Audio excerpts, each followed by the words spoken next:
There he was again. Benjamin Parker, 65 years old, his face a roadmap of exhaustion, his eyes hollowed out by sleepless nights and cheap whiskey. He sat hunched on a ripped leather stool in the back room of a clandestine gambling house, a nearly empty bottle in one hand and a pair of dice in the other. The dice felt heavier than hope. As they tumbled across the worn felt of the table, the world seemed to hold its breath.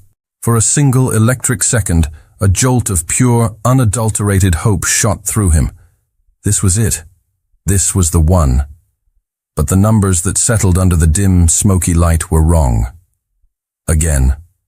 For the 8th time that night. The air in the room was suffocating, thick with stale smoke and the palpable tension of desperate men. A film of sweat coated Benjamin's skin, not from the heat, but from the cold, creeping anxiety that had become his constant companion.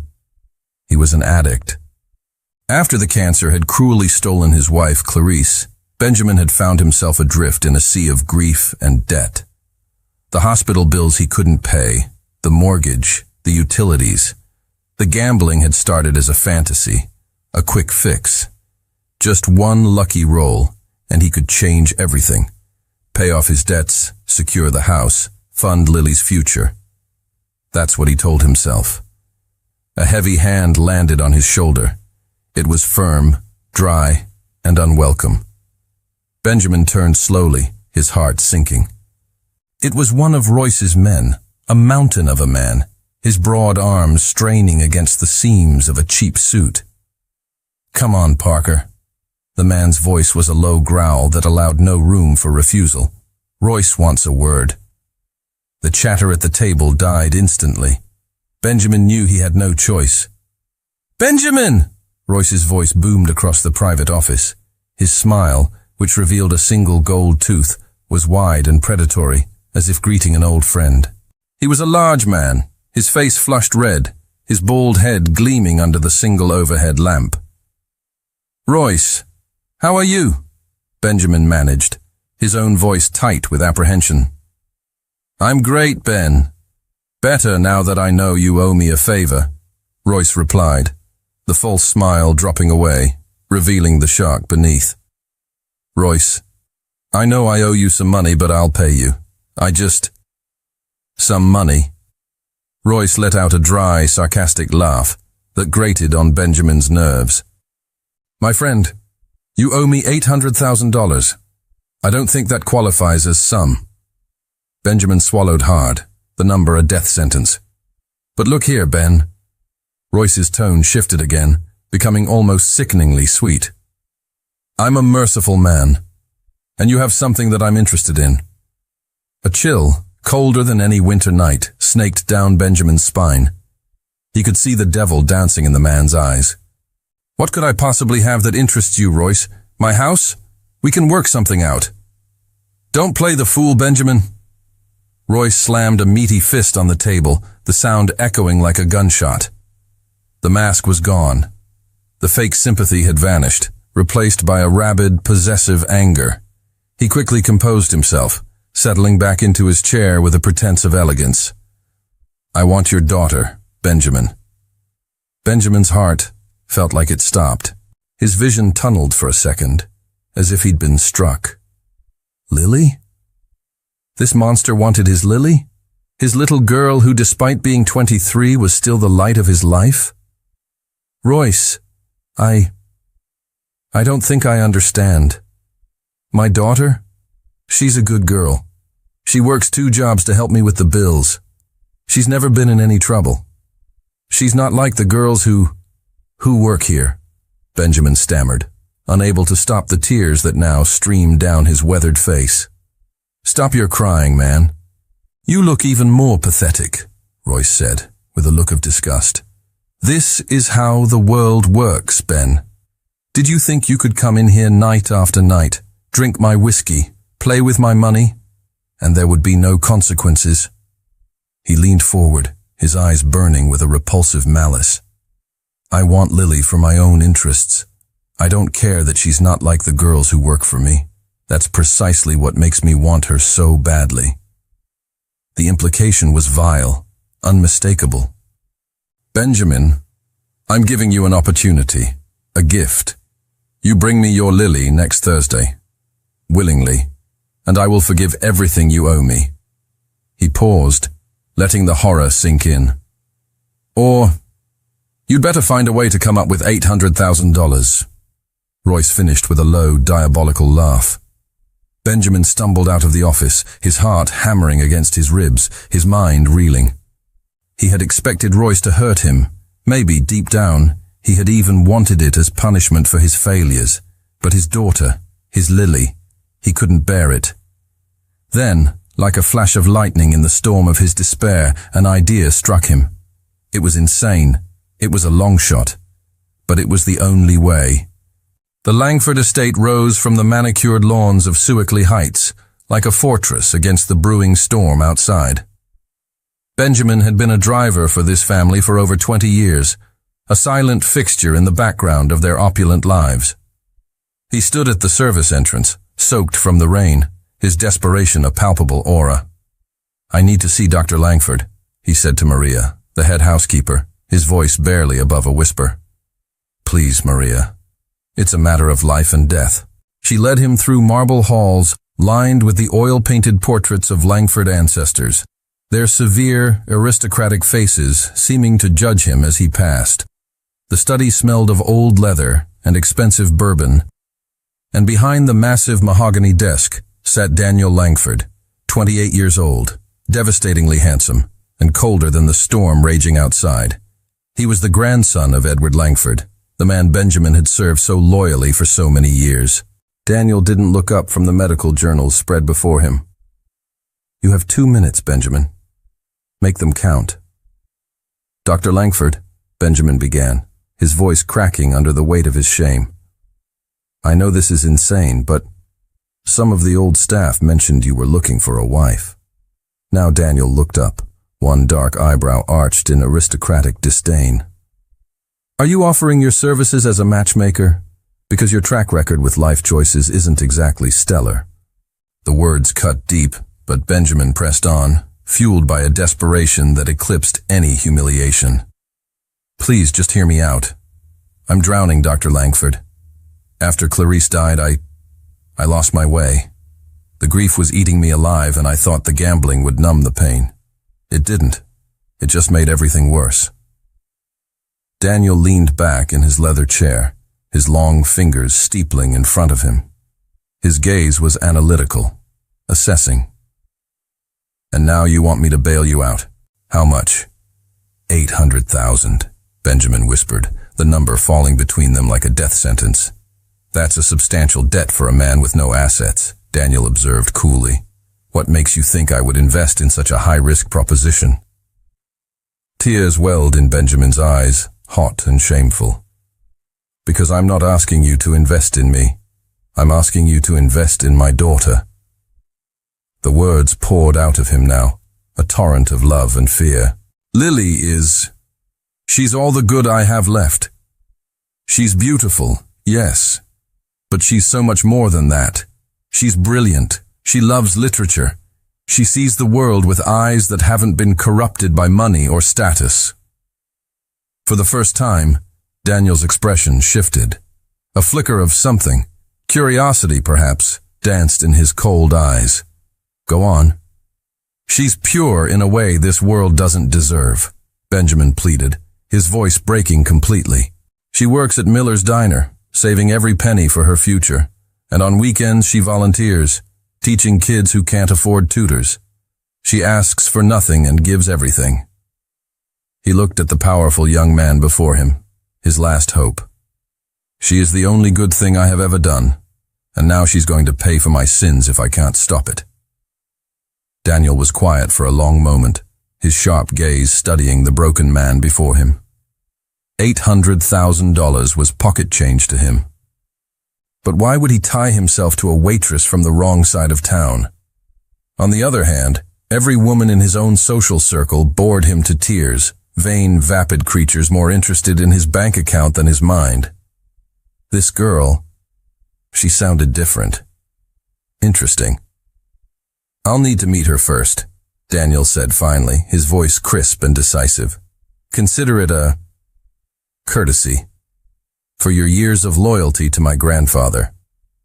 Miller's diner buzzed with the usual lunchtime crowd, a symphony of clattering plates, sizzling bacon, and cheerful chatter. To Daniel, seated in a worn vinyl booth, it felt like another planet. He had swapped his usual Armani suit for simple trousers and a button-down shirt in a futile attempt to blend in. Propped prominently on his table was a thick, worn copy of The Brothers Karamazov. It was his test. She appeared like something out of a dream, moving between the crowded tables with an unconscious, fluid grace. Even in the unflattering polyester uniform, Lily Parker was stunning. But it was the sharp intelligence in her dark eyes that truly captured his attention. She approached his table, a small notepad in her hand. "What can I get for you?" she asked, her voice warm and friendly, a small professional smile on her lips. "Just coffee, thank you," he replied. Her eyes flickered to the book on his table as she jotted down his order. "You have good taste in literature," she commented, the smile becoming more genuine. "Dostoevsky," he said simply. "Are you a fan?" She looked up, surprised by the direct question. "I am. But it's not exactly light reading for a coffee break, is it?" A playful glint appeared in her eyes. "Is he your favorite?" "Not exactly. But he's a good filter." He took a sip of the coffee she had just poured. "Separates those who read out of habit from those who read out of hunger." She tilted her head, her curiosity piqued. "And what are you hungry for?" Daniel held her gaze for a second longer than was necessary. "To understand people. To understand myself, perhaps." Lily leaned her notepad against her hip, the professional facade momentarily forgotten. "So you're one of those who believes all pain needs to be understood?" "No," he said softly, his eyes still locked on hers. "But I think it's dangerous to ignore what it's trying to tell you." A small, knowing smile played on her lips. "You talk like someone who has either suffered a great deal or read far too many books." "Perhaps both," he admitted. She took a breath, as if something in him resonated with a familiar depth in her. "I prefer Notes from Underground," she confessed. "It's more honest. The character knows he's small and petty and broken, and he doesn't try to pretend otherwise. That's rare these days." Daniel raised an eyebrow, genuinely impressed. "You've actually read Dostoevsky." "More than I probably should have," she said with a self-deprecating shrug. "I work here during the day, but I study literature at night. It's my way of staying sane." He watched her more closely now. Not just beautiful, not just kind, but alive and intelligent, and carrying a quiet sadness that she wore like a well-loved coat. "That sounds like someone who's trying to escape," he observed. "Not escape," she corrected gently. "Survive." She straightened up, her professional posture returning. "Can I get you anything to eat?" "No, just the coffee." He paused, a decision solidifying in his mind. And perhaps another conversation. This could be interesting.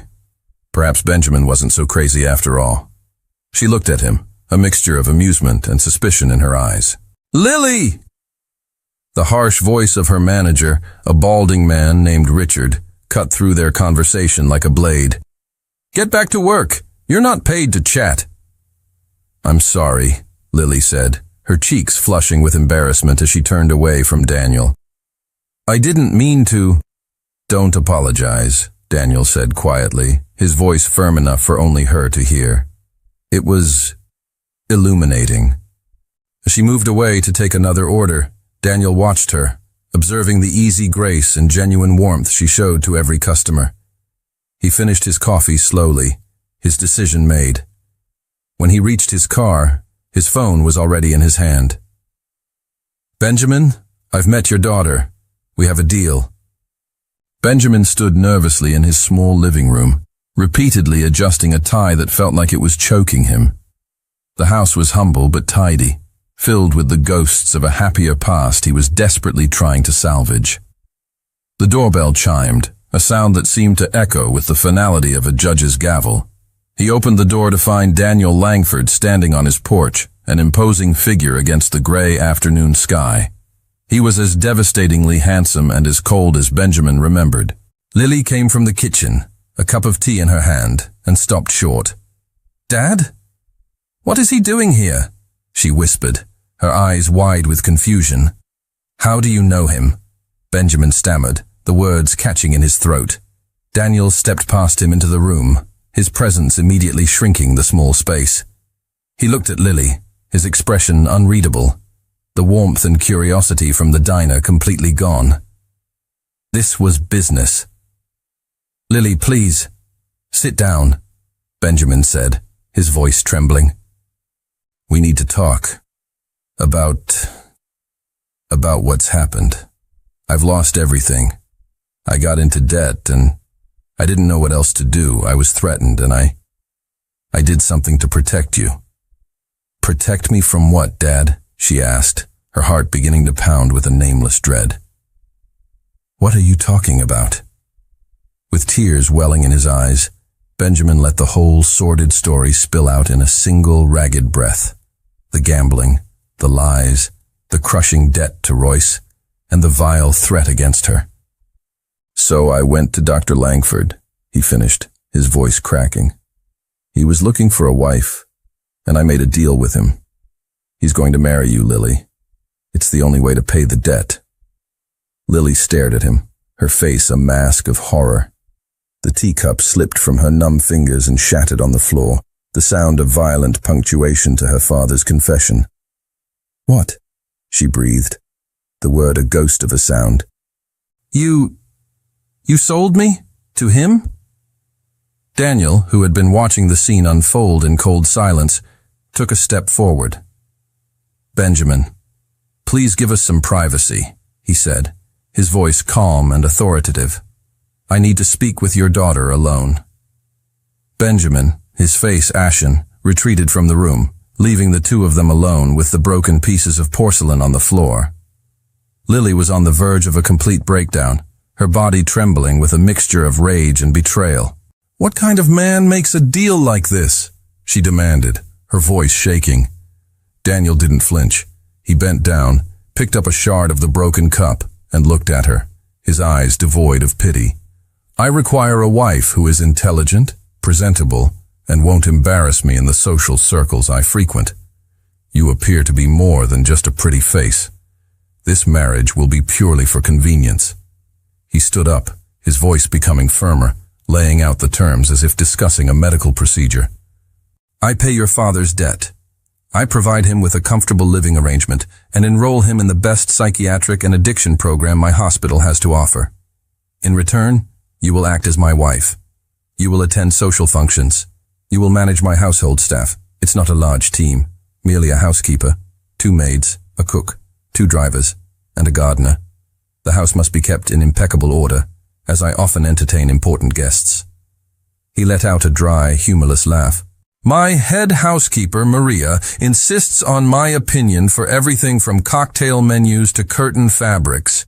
A man in my position shouldn't be bothered with such trivialities. My household staff needs me to have a wife as much as I do."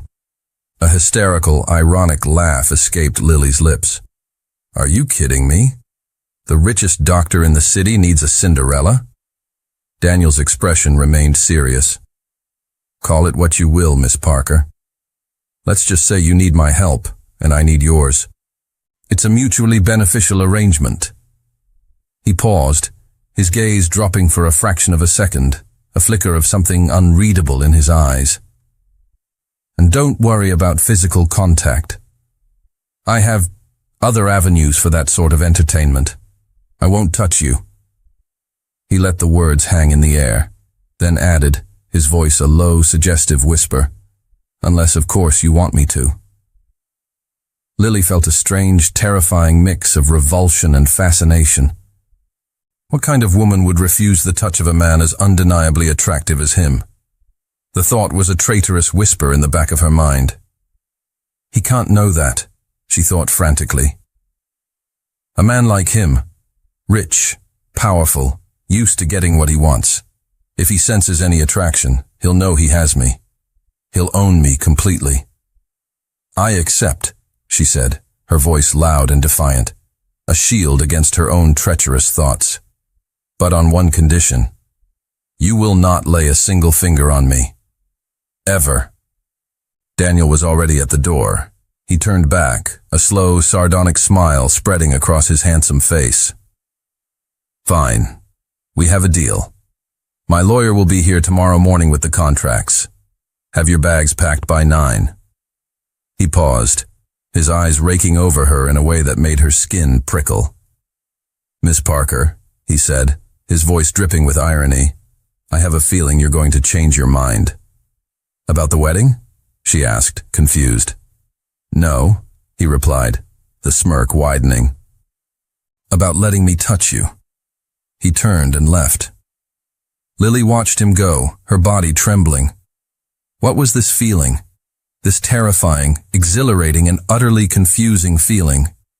The Langford estate was even more imposing in the daylight. A sprawling stone mansion that spoke of generations of untouchable wealth and power. As Daniel's car crunched up the long gravel driveway, Lily pressed her face against the cool glass of the window, trying to process the fact that this was now her home. Overwhelmed? Daniel asked, his voice cool and detached, noticing her expression. Intimidated, she corrected honestly. Maria, the head housekeeper, greeted them at the massive front door. She was a woman in her late 50s, with kind, knowing eyes and silver hair, pulled back in a neat bun. Welcome home, Mrs. Langford, she said warmly, and Lily had to suppress a shiver at the foreign-sounding title. Maria will show you to your quarters, Daniel said brusquely, already checking his phone. I have a surgery in an hour. We'll discuss the household routines tonight at dinner. And just like that, he was gone, leaving Lily standing in the grand foyer with its soaring ceilings and glittering crystal chandelier. Don't you mind him, Maria said gently, her smile reassuring. Dr. Langford isn't much for small talk, but he's a good man deep down. Come, let me show you the house. The tour was overwhelming. 15 bedrooms, a ballroom, and a library that made Lily's heart skip a beat. Floor-to-ceiling shelves lined 3 of the 4 walls, filled with leather-bound classics and modern first editions. A reading nook built into a bay window overlooked the sprawling gardens. This is beautiful, Lily breathed, running her fingers reverently over the spines of the books. Dr. Langford is a great reader, Maria said with a fond smile, though he rarely has the time for it these days.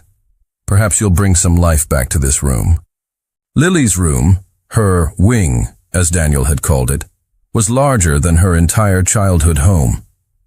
The 4-poster bed was draped in silk, and French doors opened onto a private balcony. After Maria left, Lily unpacked her few meager belongings, feeling like an imposter in the luxurious space. She changed into jeans and a simple sweater, the most casual clothes she owned, and retreated back to the library. For the first time since signing those papers, she felt a sense of peace. She pulled a volume of Emily Dickinson from a shelf and curled up in the window seat, losing herself in the poetry until the sun began to set. Finding everything to your satisfaction? Lily jumped, nearly dropping the book. Daniel stood in the doorway, having changed from his surgical scrubs into dark trousers and a crisp white shirt that emphasized his tall, athletic build. The library is incredible, she said, hoping her voice sounded steadier than she felt. I could spend days in here. Feel free. Most of these books haven't been touched in years. He walked into the room, and Lily noticed how his eyes deliberately avoided one particular shelf near the fireplace. Dinner is ready, he announced. Maria made her famous pot roast. The formal dining room could have seated 20. They sat at opposite ends of the massive polished table, the space between them feeling like an ocean. Crystal goblets and heavy silver cutlery gleamed under the light of the chandelier above. Lily looked at Daniel, then at the ridiculous distance between them, and stood up with her plate. "What are you doing?" Daniel asked, watching as she moved to the chair directly beside him. "Sitting closer," she said simply, settling into the seat next to his. "We're not hosting a state dinner, Daniel." He raised an eyebrow. "According to proper etiquette, your seat should be at the other end of the table. It's not appropriate to simply sit where you please."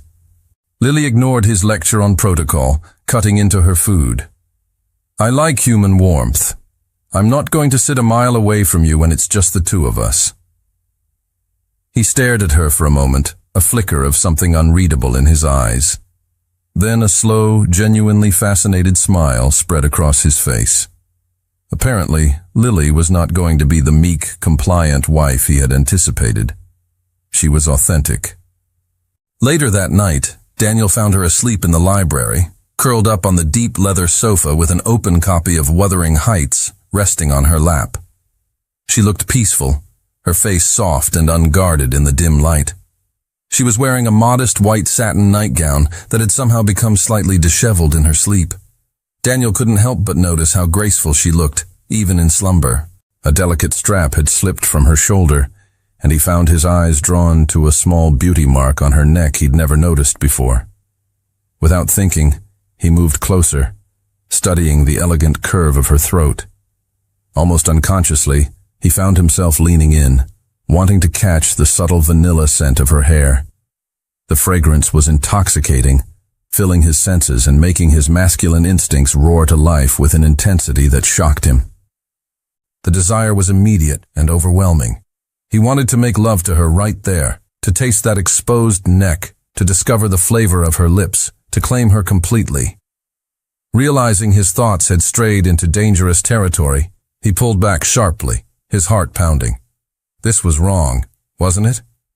He tried to compose himself, fighting to push down the want that had risen so unexpectedly and powerfully. Taking a deep breath, he gently scooped her into his strong arms, careful not to wake her as he carried her toward her room. The book fell softly to the floor, forgotten. Lily stirred as Daniel ascended the grand staircase, her face pressing against his broad chest. The intoxicating scent of his masculine cologne and aftershave filled her senses, and something deep inside her trembled with awareness. Her heart began to race, but she didn't have the courage to show she was awake, so she kept her eyes closed, feigning sleep, while every nerve in her body came alive with his proximity. Daniel laid her gently on her bed, pulling the covers up with a tender care. He was about to leave when he paused in the doorway, some internal battle crossing his features in the moonlight. Silently, he returned to her bedside and pressed a long, soft kiss to the top of her head, his lips lingering against her hair for a moment longer than necessary. He made sure she was properly covered, his fingers briefly brushing her cheek before he finally pulled away.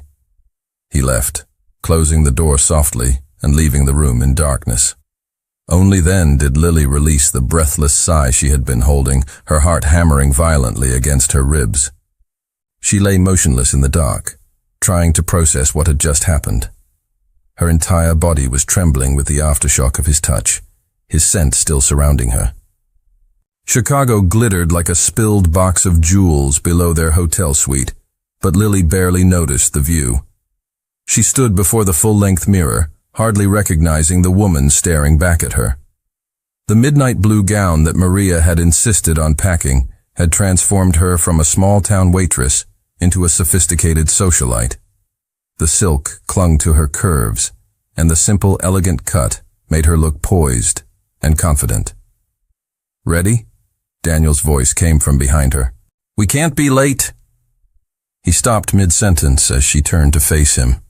His eyes traveled slowly from her face to her feet and back up again, his expression one of pure, unguarded astonishment. "You look—" He trailed off, clearly struggling for words. Stunning. In his perfectly tailored tuxedo, he looked like he had stepped off the cover of a magazine, all sharp angles and dangerous elegance. "As ready as I'll ever be," she replied, surprised at how steady her voice sounded, despite the way his gaze made her skin tingle. The charity gala was a world Lily had only ever seen in movies. Crystal chandeliers cast a golden glow over women dripping in diamonds and men who commanded boardrooms. Daniel moved through it all with a practiced ease, his hand resting possessively on the small of her back as he introduced her to his colleagues. "Everyone, I'd like you to meet my wife, Lily," he said to a group of surgeons and their spouses. They greeted her warmly, and soon Lily found herself in a deep conversation with several of the female doctors about her literacy work with underprivileged children.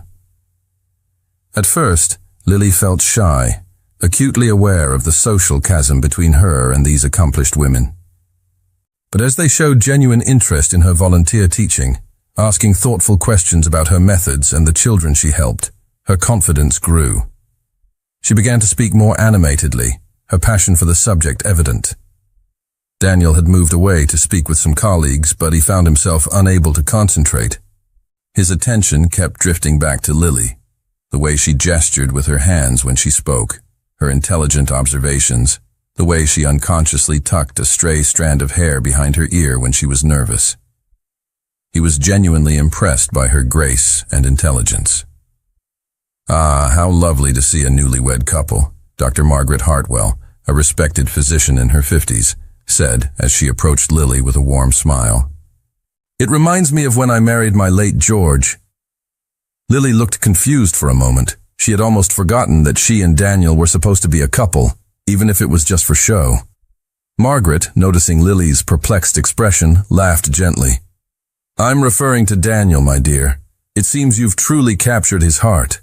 We haven't seen him this animated in a long time. He hasn't taken his eyes off you all night."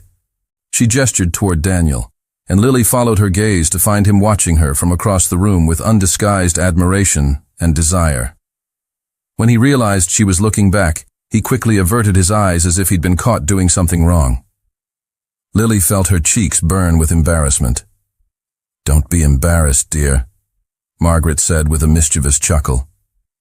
"We're all adults here. We know what Dr. Langford is thinking about doing with you when he gets you home tonight."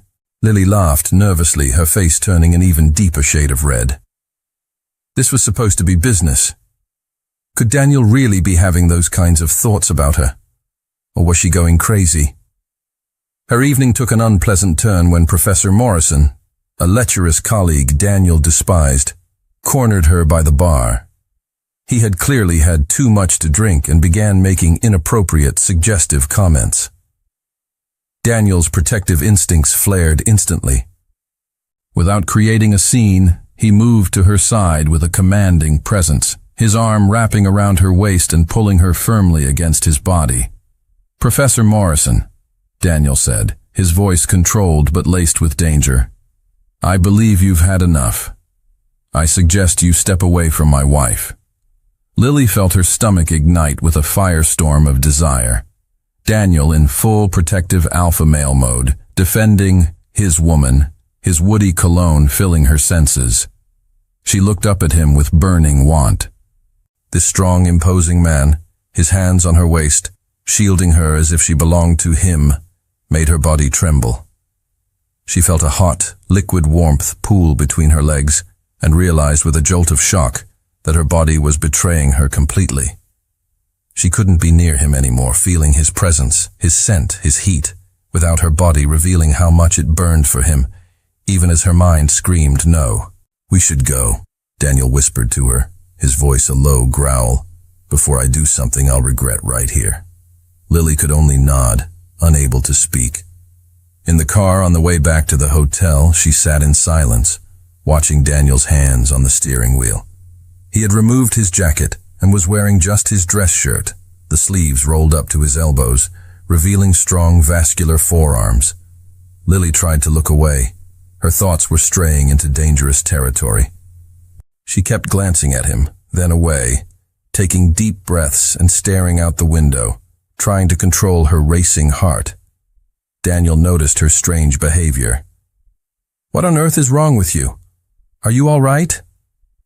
"I'm fine," she said quickly. "Just a little breathless. I got nervous with Professor Morrison acting like that, like some disgusting wolf. All those intense emotions gave me anxiety." It was a lie. Her anxiety was from the desire burning through her for Daniel.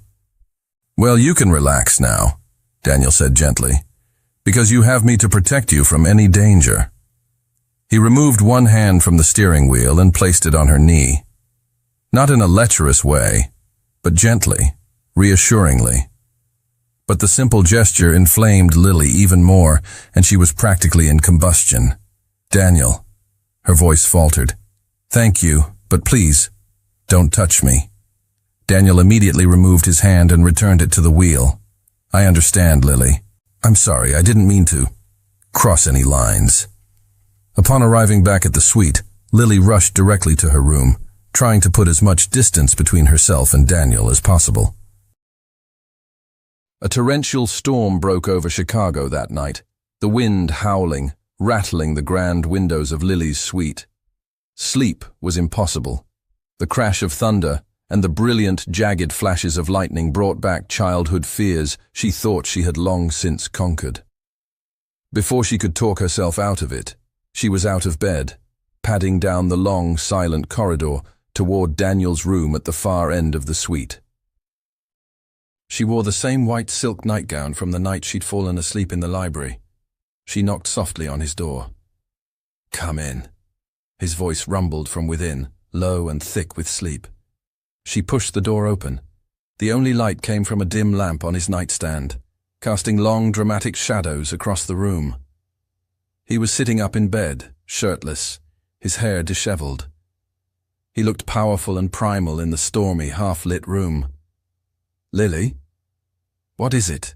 he asked, his voice laced with concern. "Daniel, I hope you don't think I'm being foolish, but," she began, her voice trembling slightly. "I'm scared of this storm, of the thunder. Can I sleep in here tonight?"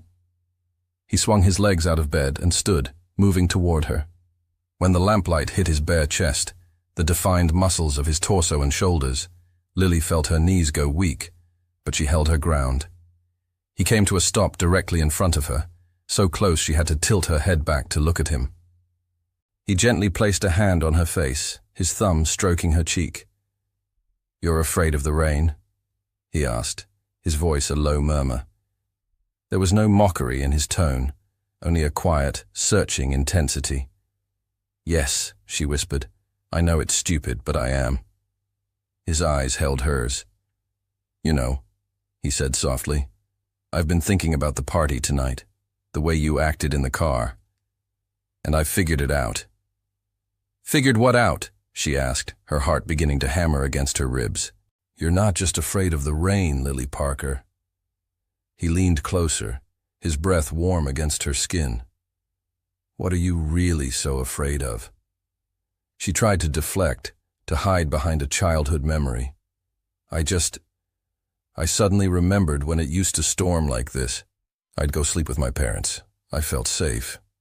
"Is that how I make you feel?" he pressed, his voice dropping even lower, becoming a hypnotic whisper. "Is that why you came here? Do you feel safe with me?" "Yes." "You make me feel safe," she admitted, her gaze dropping to his lips, knowing she could no longer hide how vulnerable she felt near him. But it wasn't a bad feeling. He stepped back then, breaking the spell. He pulled a t-shirt from a chair and slipped it on, as if needing a barrier between them. Lily felt a pang of disappointment. "Get comfortable, Mrs. Langford," he said, a small wry smile playing on his lips.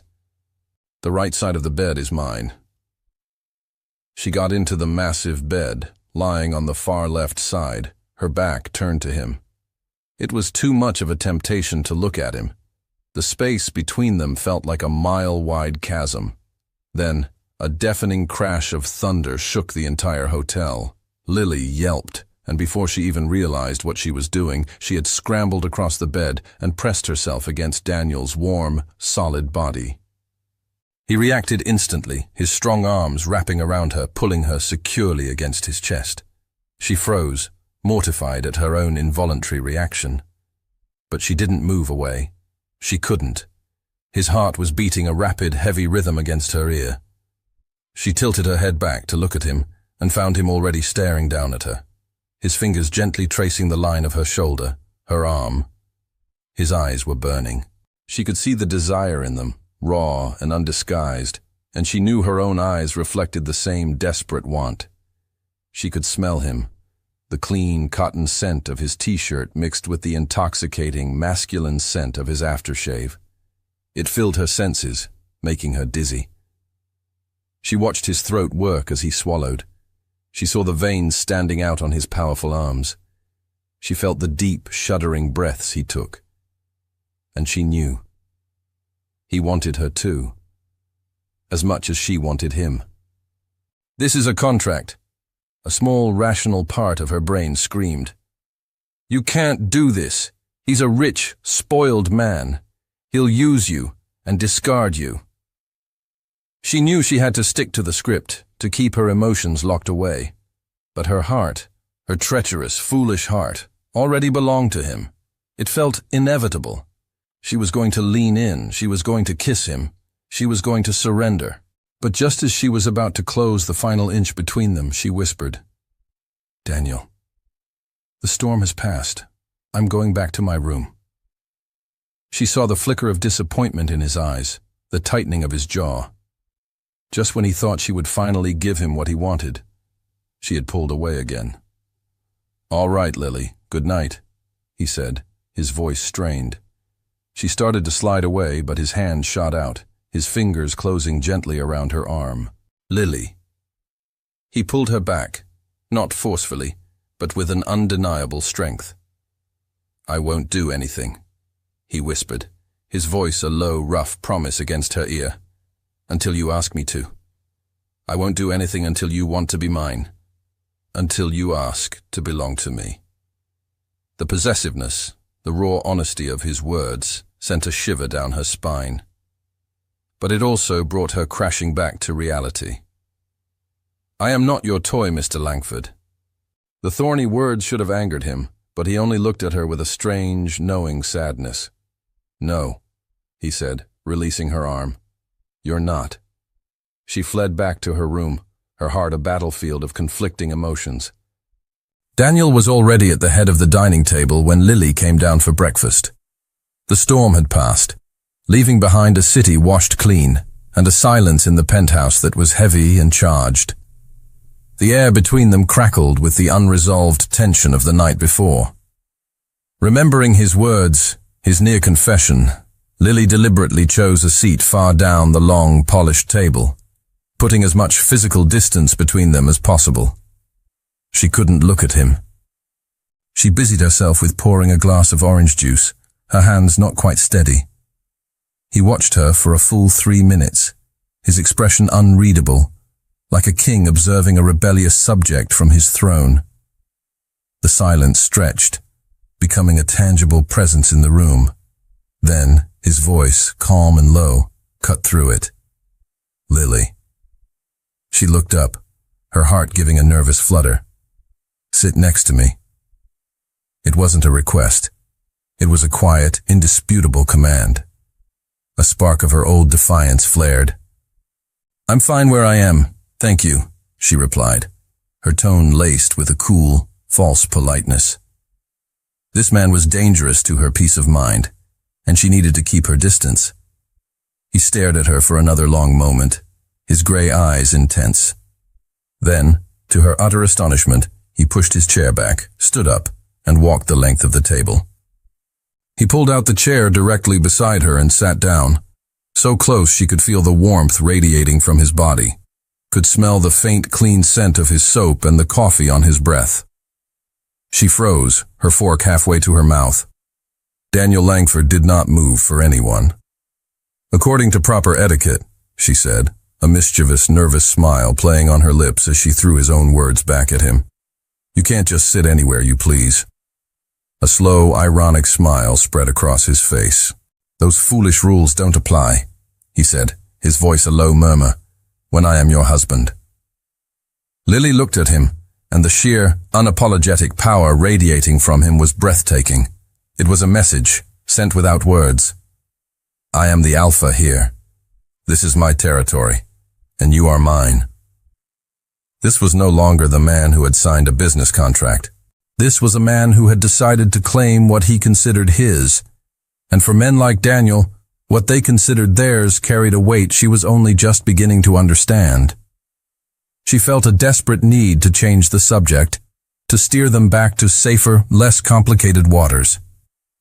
"I have a meeting with some of the hospital shareholders today," he said, his tone shifting back to business, though his proximity still felt intensely personal.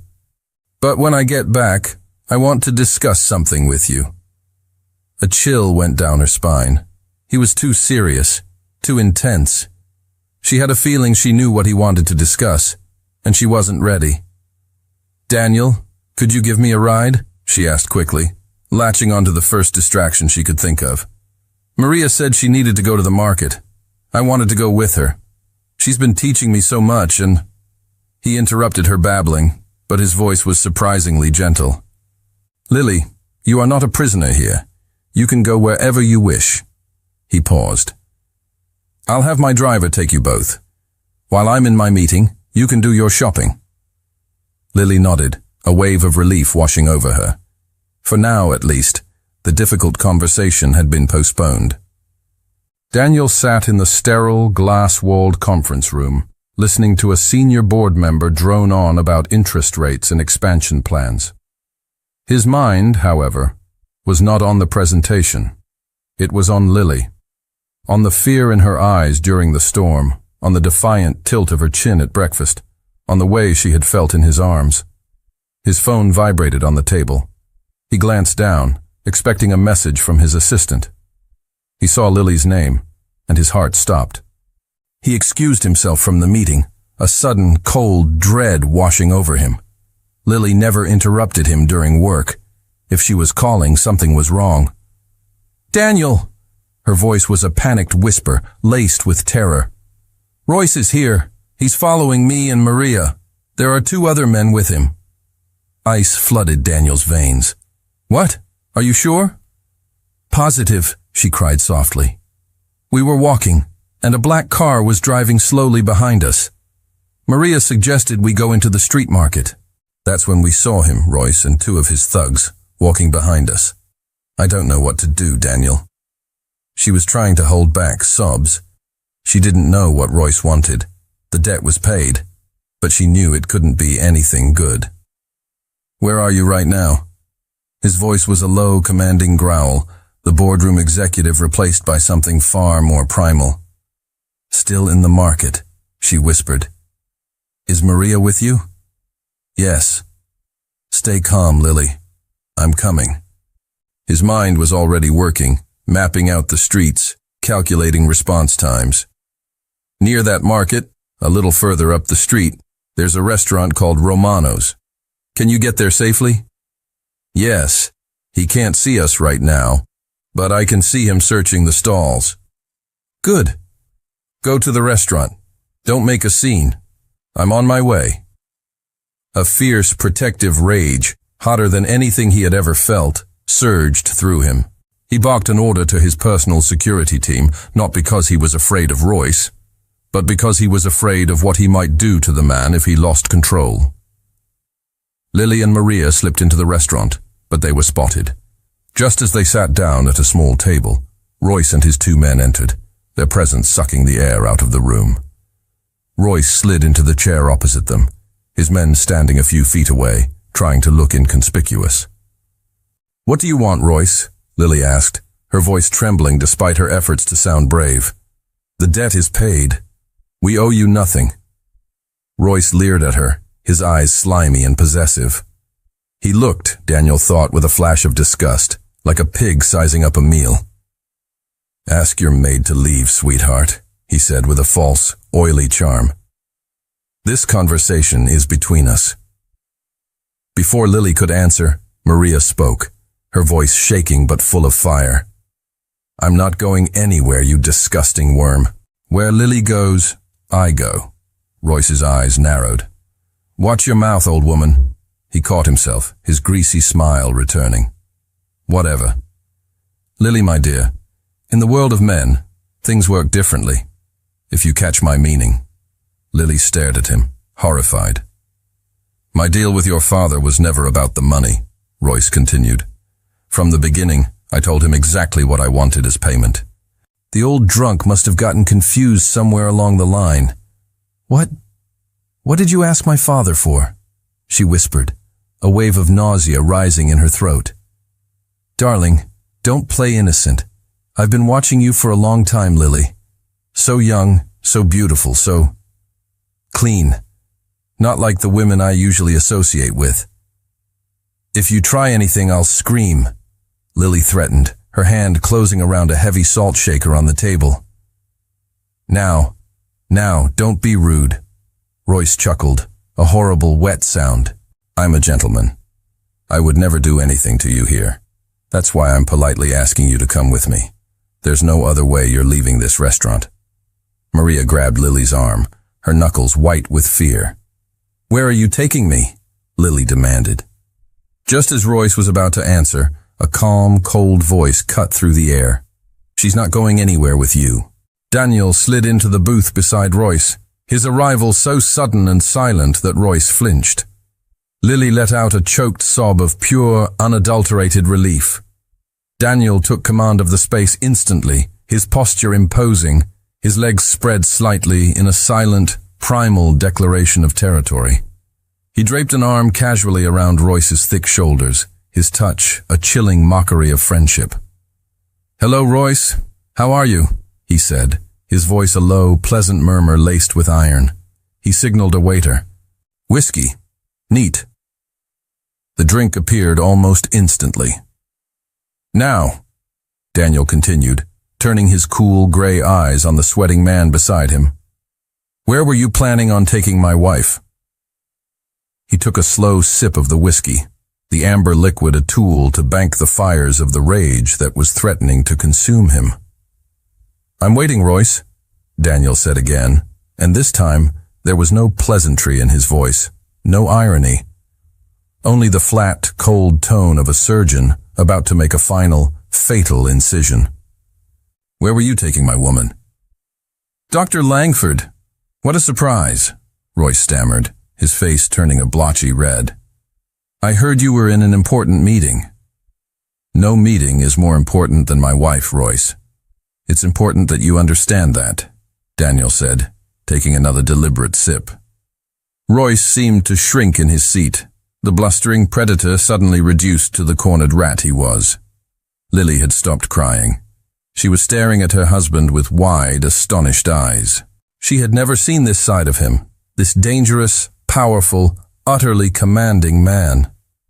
Royce, who had seemed so terrifying moments before, now looked small and insignificant, and she felt a flicker of pity for him, forever thinking he stood a chance against Daniel Langford. Royce, Daniel said, his voice a low, controlled growl.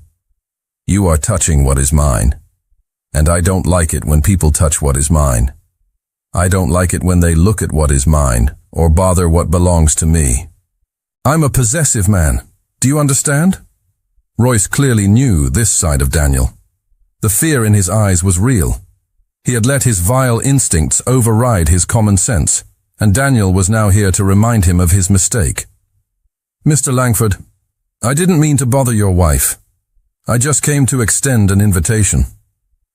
Daniel let out a dry, humorless laugh. Really, Royce? Because when I walked through that door, I saw my wife in tears. And it makes me extremely irritated when people make my wife cry, especially people like you. He leaned in, his arm tightening around Royce's neck, his voice dropping to a conspiratorial, menacing whisper. Let me explain something to you. My family has been in this city for centuries, and great fortunes like mine aren't built on honest work alone, which means I have a foot on both sides of the coin. I choose to operate on the clean side, Royce, but don't force me to use the other. Mr. Langford, this is all just a misunderstanding. Of course it is, Daniel said smoothly, pulling Royce even closer. So let me clear it up for you, so there are never any misunderstandings again. You are a rat, Royce, and I am the lion. I don't think I need to tell you what happens when the rat gets in the lion's way, especially when he's bothering the lion's mate. He paused, letting the threat settle. You are on my side of town, Royce, And I have contacts on your side of town too. So either way, if you bother me again, if you dare to look at my wife again, if you even think about following her, I will destroy you. Not hurt you, not inconvenience you. I will utterly and completely destroy you. Am I clear? Understood, Royce choked out, his face now the color of a ripe tomato, not from anger, but from sheer abject terror. Who was this man, Lily wondered, who could inspire such fear? She realized then that there were depths to Daniel she knew nothing about, and perhaps it was better not to look too closely. Daniel released him, his demeanor instantly returning to one of cool indifference. He stood up calmly. "The whiskey I drank is on your tab," he said, "to compensate for the unpleasantness you've caused me this afternoon." He turned to Lily, his expression softening as he held out his hand. "Come, darling." She looked at him, a wave of submission washing over her, so powerful it was startling. This time it was stronger than her. She took his hand. "Come on, Maria," she said, her voice a little breathless, and walked out of the restaurant, her hand held securely in her husband's, while Maria followed behind, shaken but also faintly amused. When they arrived back at the penthouse, without thinking, Lily threw her arms around Daniel's neck, burying her face against the solid wall of his chest.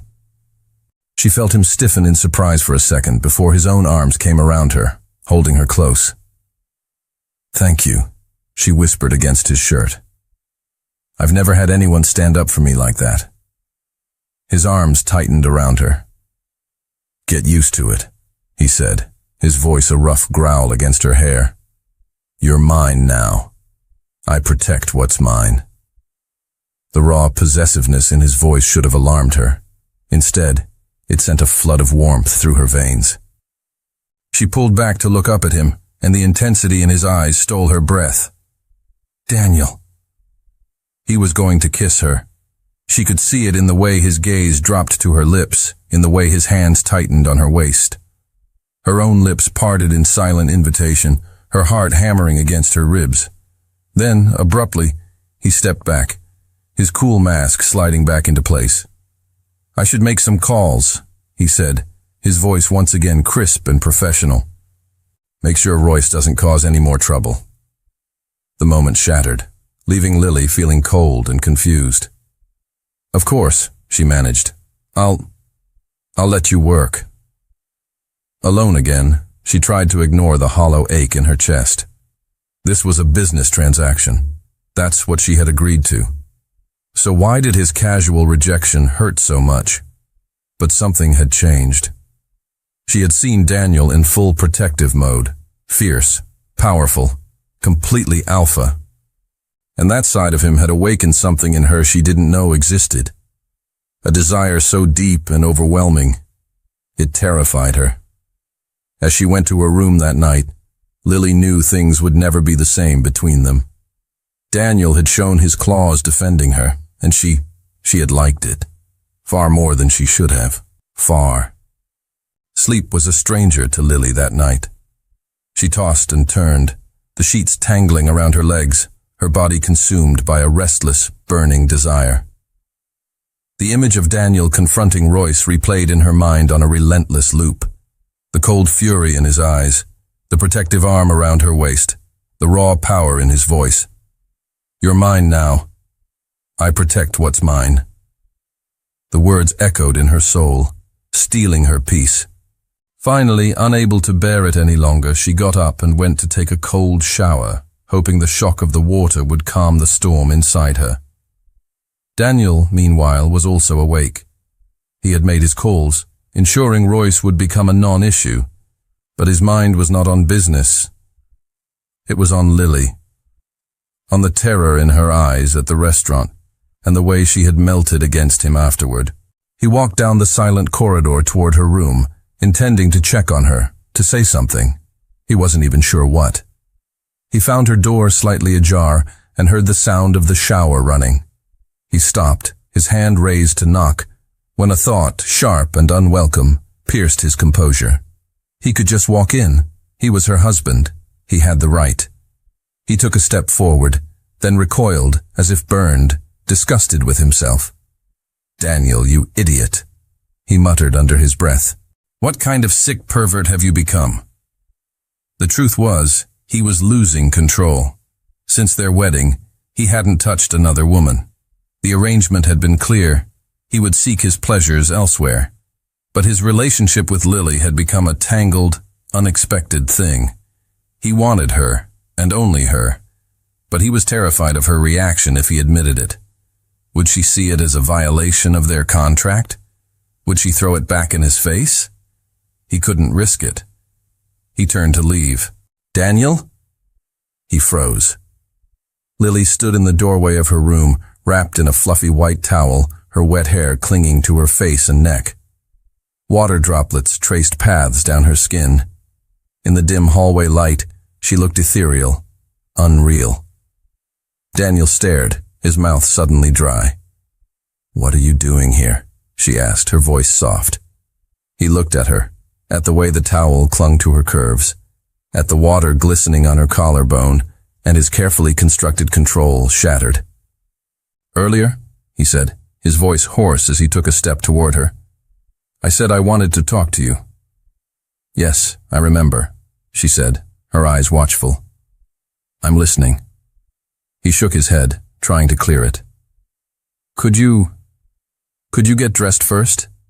I'm sorry, I can't concentrate like this." A small, knowing smile touched her lips. "Of course, Daniel. Give me a minute." When she returned, he was sitting on the edge of her bed, his head in his hands. She was wearing a simple black silk nightgown, its thin straps accentuating the graceful line of her shoulders.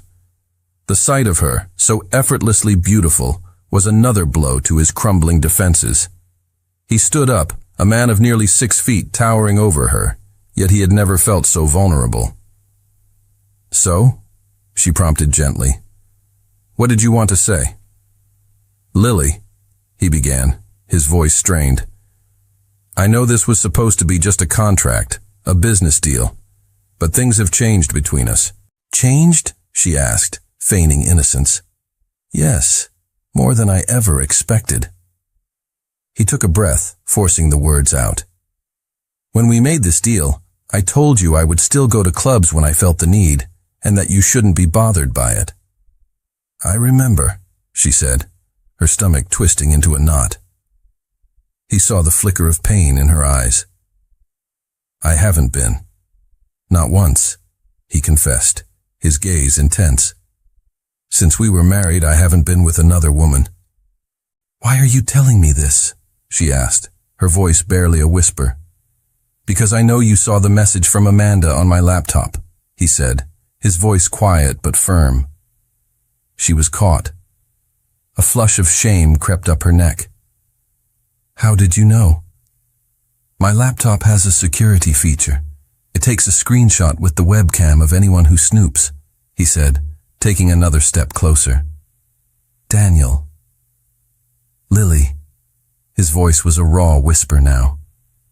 He reached out, his hands cupping the back of her neck, his forehead pressing against hers. "I told you I would never touch you unless you asked me to." His thumbs stroked the sensitive skin behind her ears. "But I'm a man, Lily. You must have noticed how sharp my masculine instincts are." His speech was almost a prayer. She knew it was true. She remembered his ferocity with Royce, the possessive way he held her. The man radiated a raw, potent testosterone. "I just miss the human warmth," he continued, his eyes closed. "Waking up with a woman beside me. But I don't want just any woman. I want you." He let out a shuddering breath. "I just need you to tell me. Tell me you feel the same. If you tell me you want me as much as I want you, I will wait for you for as long as it takes. I just need to know I won't be waiting forever." His confession, so raw and vulnerable, pierced her heart. This powerful, imposing man was laying his soul bare for her. But her fear, the deep-seated fear of being just another conquest for a rich man, was a cold, hard wall. "What happens if I say no?" she whispered. "You'll break my heart," he said simply. "But I'll respect your choice. I don't want you in pieces, Lily. I want all of you.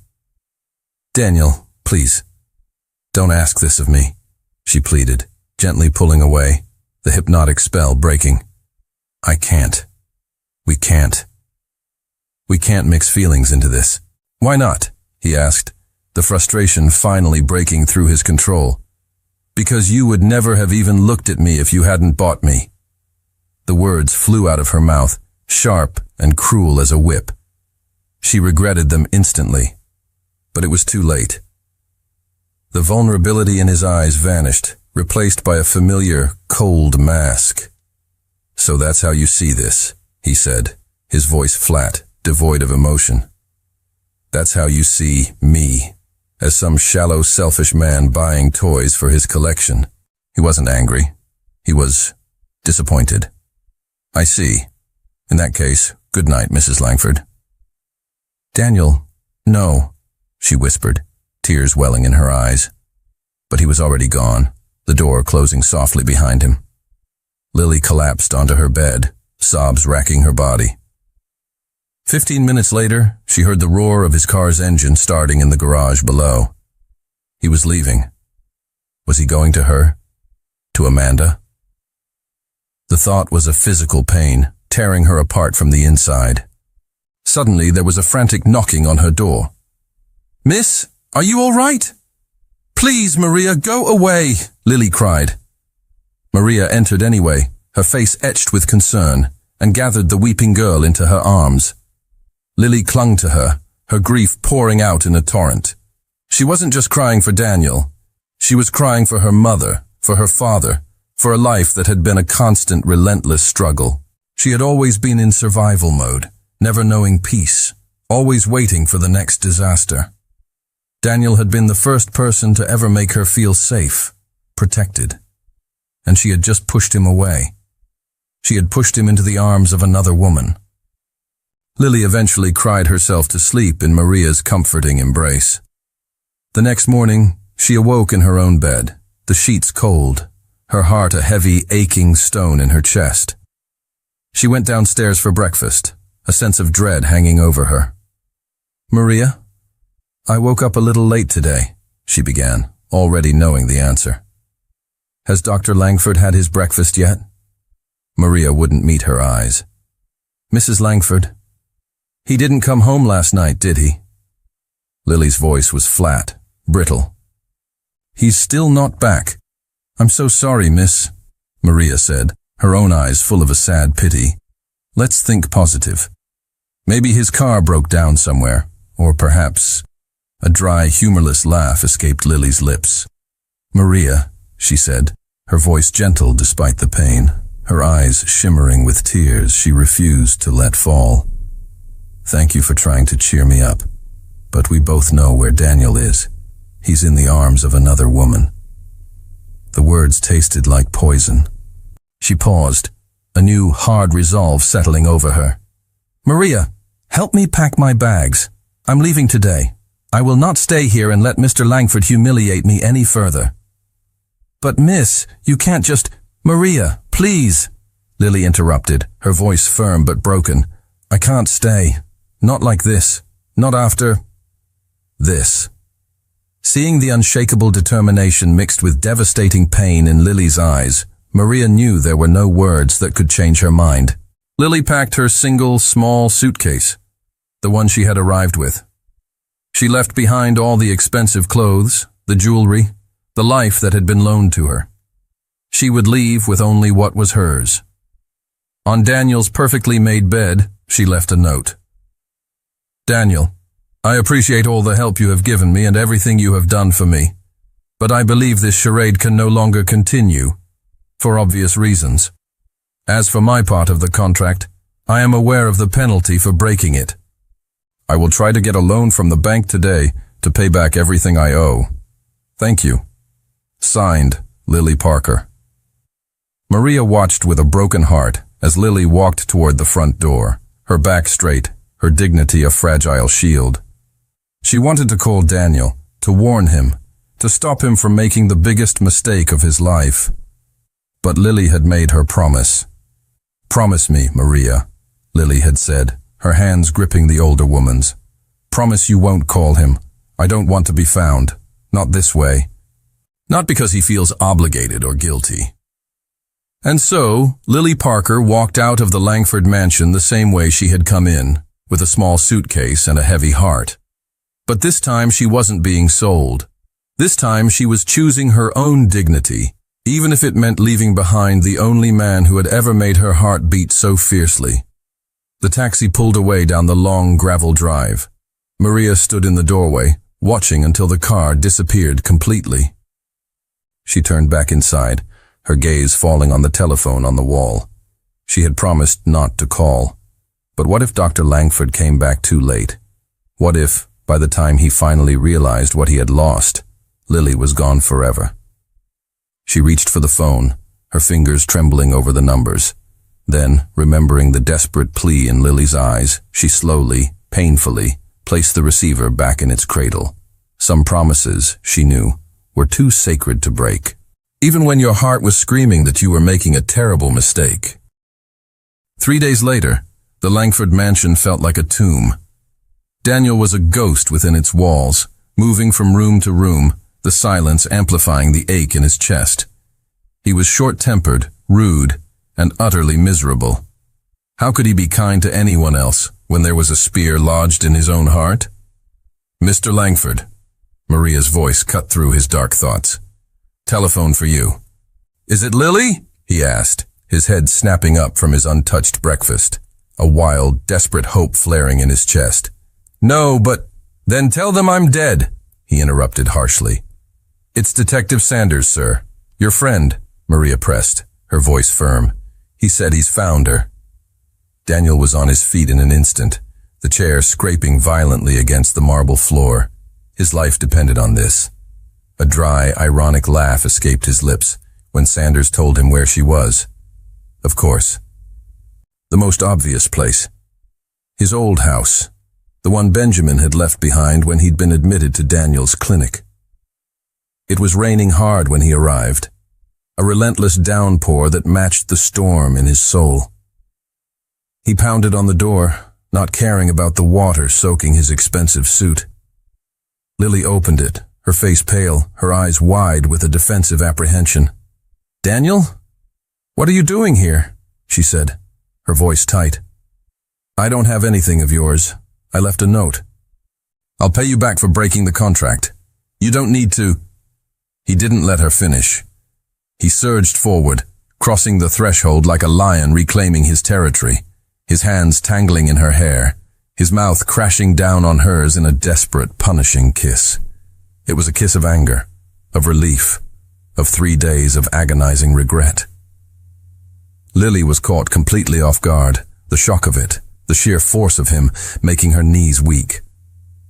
Then the pain and betrayal of the last few days rose up, and she began to push against his hard chest, tears of anger and confusion streaming down her face. "Let me go," she cried, her voice muffled against his lips. "Get out of my house." But this time, Daniel knew exactly what he was doing. He broke the kiss, but didn't release her. He held her face between his hands, forcing her to look at him, his forehead pressed against hers. "Lily, listen to me," he said, his voice a low, rough growl. "I didn't sleep with Amanda." "What?" she whispered, her struggles ceasing, her eyes wide with disbelief. "I told you I wanted you to say you felt the same," he said, his voice calmer now but still intense. "And if you did, I would wait. But you said no. So why would I go to her?" Because you left," she stammered, the logic of her own heartbreak unraveling. "Because she's not you," he said, the words a raw, simple truth. "She's not stubborn and kind and selfless. She doesn't break my rules of etiquette or disobey my orders. She doesn't come running to my room in the middle of the night because she's afraid of thunder." Lily let out a choked sob, a sound of dawning, painful hope.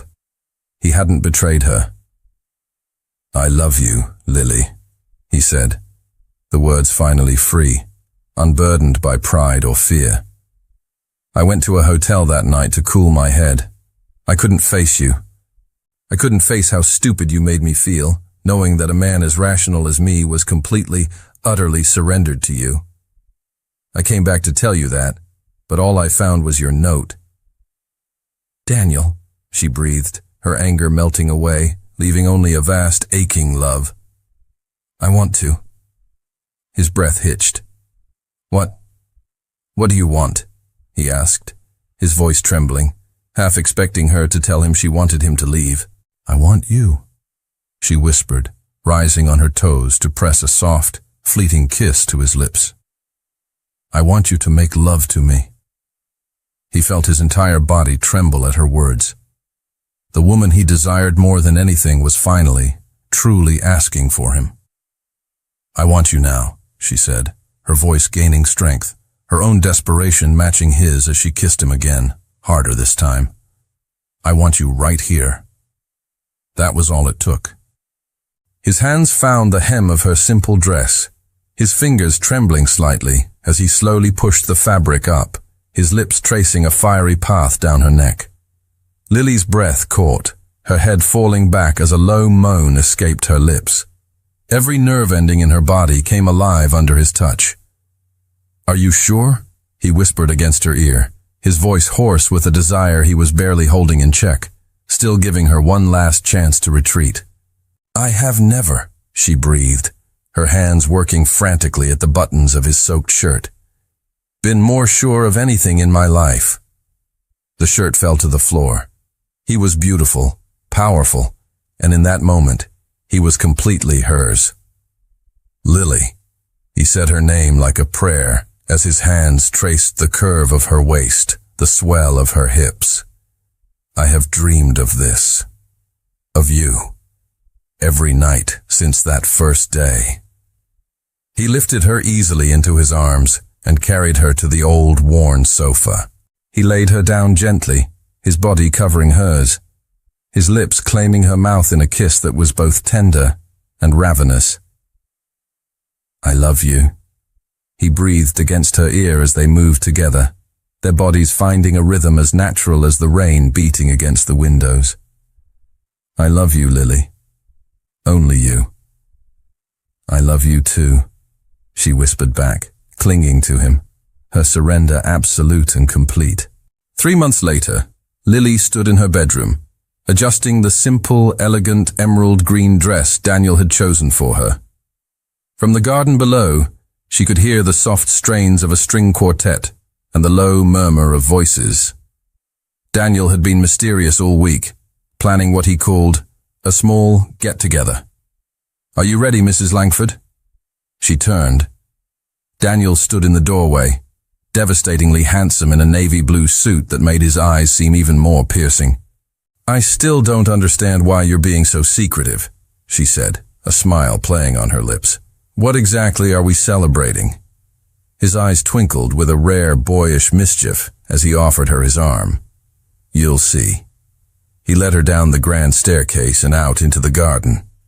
Lily gasped. The sprawling lawn had been transformed.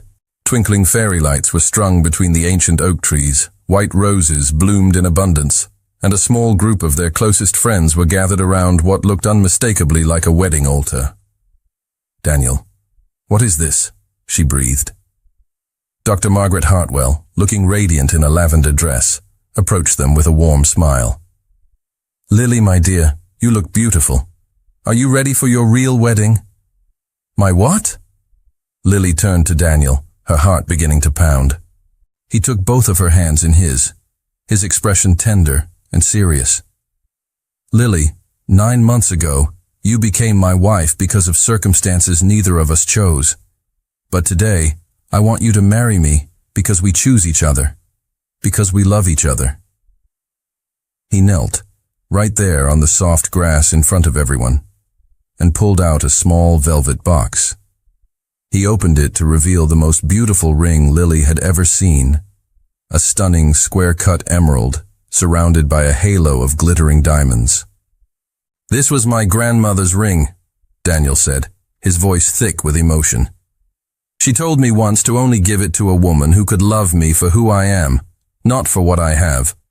Lily Parker, will you marry me again, for real this time? Through a blur of happy tears, Lily could only nod, her throat too tight to speak. He slid the ring onto her finger as the small crowd erupted in applause.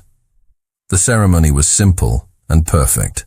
Maria stood beside Lily as her maid of honor, no longer a housekeeper, but the woman who had become like a mother to her. Dr. Hartwell served as one of their witnesses, dabbing at her eyes with a lace handkerchief. When it was time for their vows, Daniel's voice was strong and clear. Lily, you came into my life when I thought I was beyond saving. You saw past the walls I built around my heart and loved me anyway. You challenged me, you changed me, and you made me want to be the man you deserve. I promise to love you not just for who you are today, but for who you are still becoming. I promise to protect you, to cherish you, and to choose you every single day for the rest of our lives. Lily was crying too hard to speak clearly during her own vows, but the love in her voice was unmistakable as she promised to love Daniel through whatever life might bring. After they were pronounced husband and wife for the second time, Daniel had one more surprise. There's someone here who wants to see you, he said softly, leading her toward the house. A figure stepped out from the shadows of the terrace.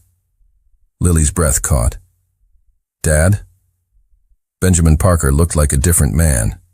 He was healthy, clean-shaven, and his eyes, the same dark eyes as hers, were clear for the first time in years.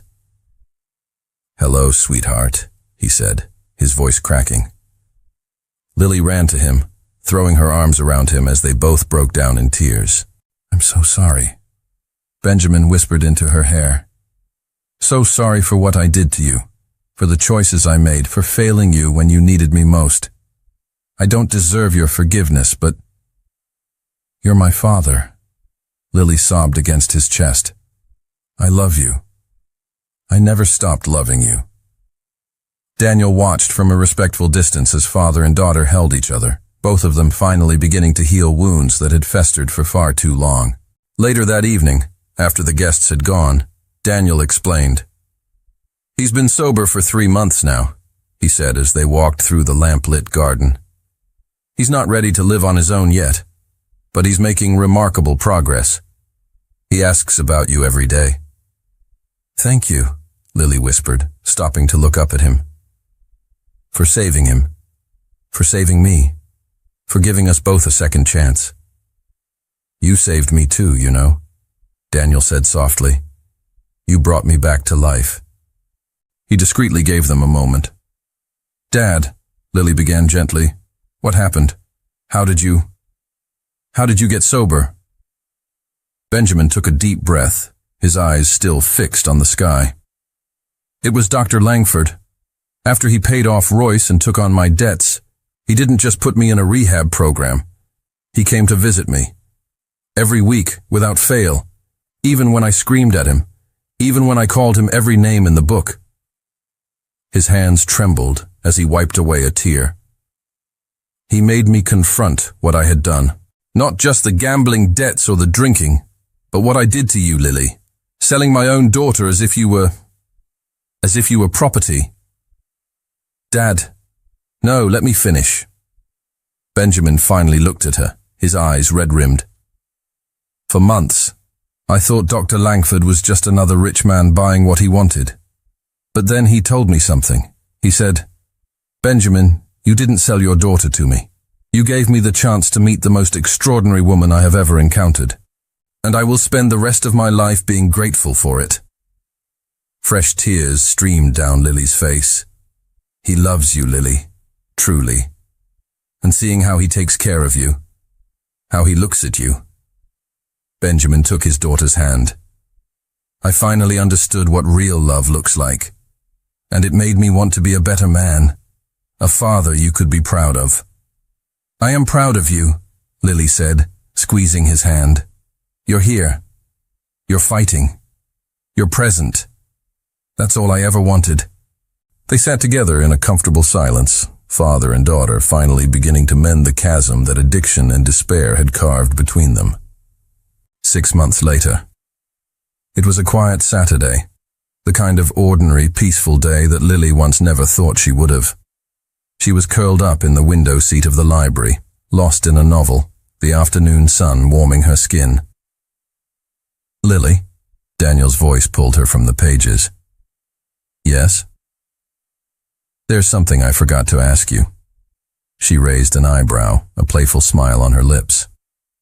"After 2 weddings, you forgot something?"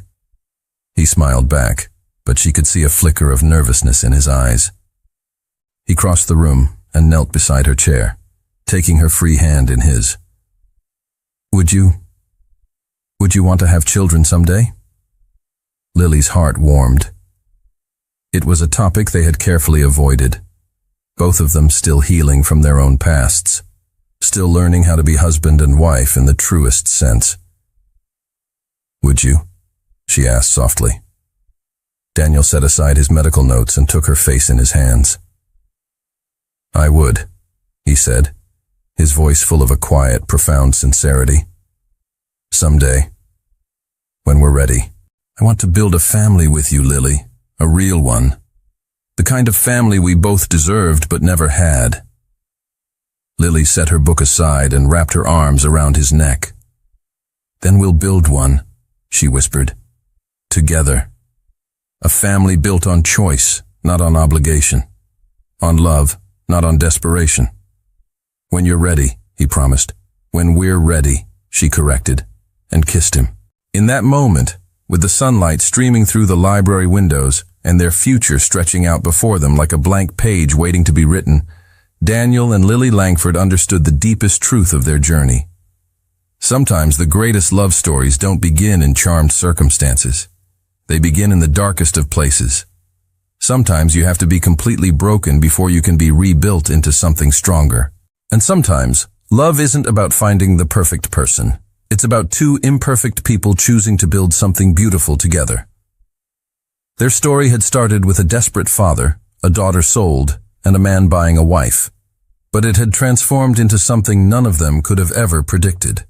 True love, genuine forgiveness, and the promise of a future they would choose together every single day. What did you think of Lily and Daniel's journey? From a business transaction to a love that transformed them both? Leave your thoughts in the comments, and don't forget to subscribe for more stories about love, redemption,